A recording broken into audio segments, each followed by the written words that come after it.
Well, thanks for continuing to watch this episode of Answering the Call. We are so excited to be in Anaheim, California today for Proclaim 19, the NRB convention, National Religious Broadcasters. With me next is Dana and Lexie. They're part of Harbor Home, based out of Arkansas.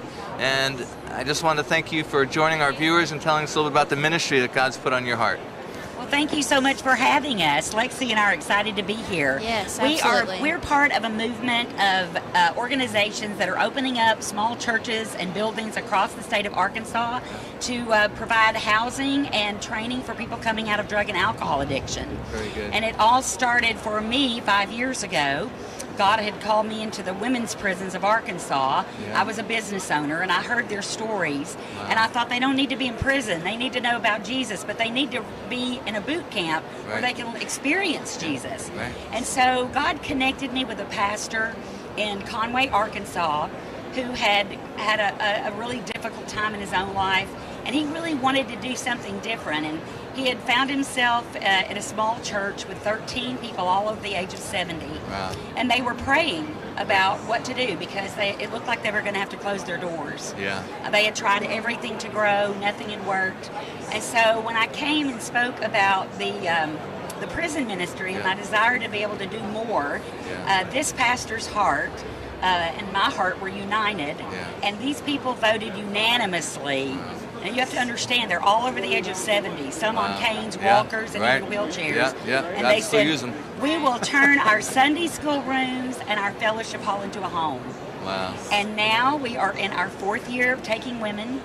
81 women have lived in the Harbor Home. Wow. They are restored to their children, their families. They come from all over the country, not just Arkansas, Las Vegas, Florida, Texas, Tennessee, Oklahoma, Missouri. Wow. And we know that Jesus is the answer and to the opioid crisis in America and the alcohol crisis. As a matter of fact, July 99, I was a crackhead down to 141 pounds, and God gave me the Word of God and got me plugged into a Bible-believing church, and then eventually into a Christ-centered discipleship program, like a halfway house. So Lexie is one of your, I guess, fine examples of what God can do in a life, right, Lexie? Yes, I am a graduate. I'm about 2.5 years clean, so I've been walking with the Lord for about that time, and I had no idea what I was in for. I showed up, and the Lord just sort of invaded my life. I like to say that He actually kidnapped me from my old life, but just talking to Dana this morning about how amazing it is, I could have found Him in any place, but He chose for me to find Him in the Harbor Home. So for that, I'm truly grateful.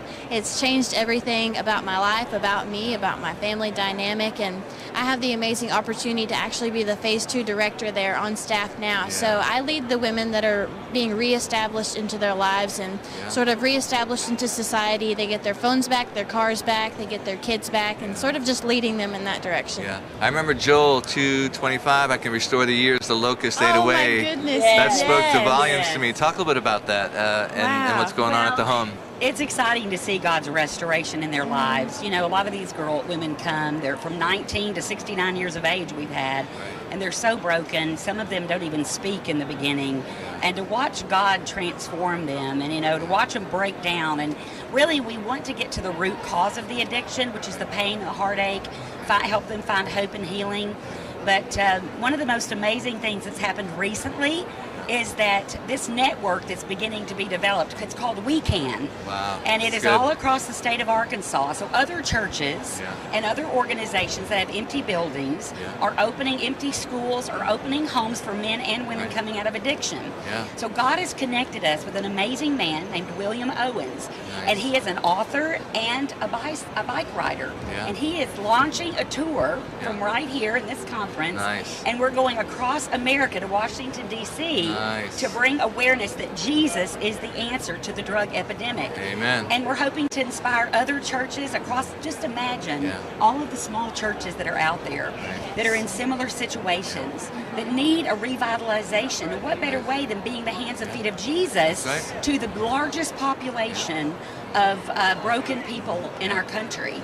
John 8, Jesus said, whoever sins is a slave to sin, and whoever the Son sets free is free indeed. That's so, right. Lexie, tell us about how to get involved with you guys and how people can find you as well. Exactly, yes. So we have a Facebook page. We're called the Harbor Home for Women. We also have plenty of information as far as phone numbers and contact and ways to contact that way. But typically, when women try to come into the program, they have to call and we take their information and things of that sort. But what's neat is as we're seeing each woman that is discipled, we're actually seeing a recovery revival. And we believe that introducing Jesus as the answer to this is actually causing the drug culture to shift. Yeah. And it's building a community. Everyone that I know basically in my life has graduated from some sort of recovery home. And Miss Dana knows more information about how to contact. Be contacted. That's good. And I would just say too that you're ministering to the whole family. So there may be one person struggling, but the family, the moms, the dads, brothers, sisters, it's a ripple effect. They're taking the gospel and influencing the rest of their family as well. It really is, and they can go to our website at www.theharborhome.com. They can also check out the bike tour. It's called Shift to Greatness. It's called Together We Can Shift to Greatness. And so we believe that what's going on in the state of Arkansas can go on across the entire country. And so our goal, I'm writing a book called The Dream Launcher, and it's the story of the Harbor Home and the launching of this incredible revolution. And we believe that this is going to become a nationwide call to action for people that are looking for a way to make a difference, to use what's in your hand. You know, God says, what do you have in your hand? Right. And a lot of people out there have something in their hand that can be used, and just like the people of Servants Chapel General Baptist Church. And the wonderful thing that I love to see is they're leaving a legacy that will live on long after they are gone and not long after we're gone. Amen. Well, call to action, answering the call, the same acronym reverse, and that's why we do the show. You guys have answered the call. You said, yes, Lord, and we're hoping our viewers get inspired to partnership with ministries like Harbor Home, and you too can answer the call. Stay tuned. We get some more interviews. Hi, I'm Pastor Chuck Reish. I'm the executive producer at Horizon Media Studios. It's a 501c3 media ministry, and what we're doing is helping other ministries tell their story. Homeless shelters and children's homes, Bible colleges, seminaries, mission sending agencies. With your help, we can continue to help tell their story, to inspire the world, to shine their light, and let God get the glory for the work that's being done in advancing the kingdom of Jesus Christ. Thanks again for praying for us.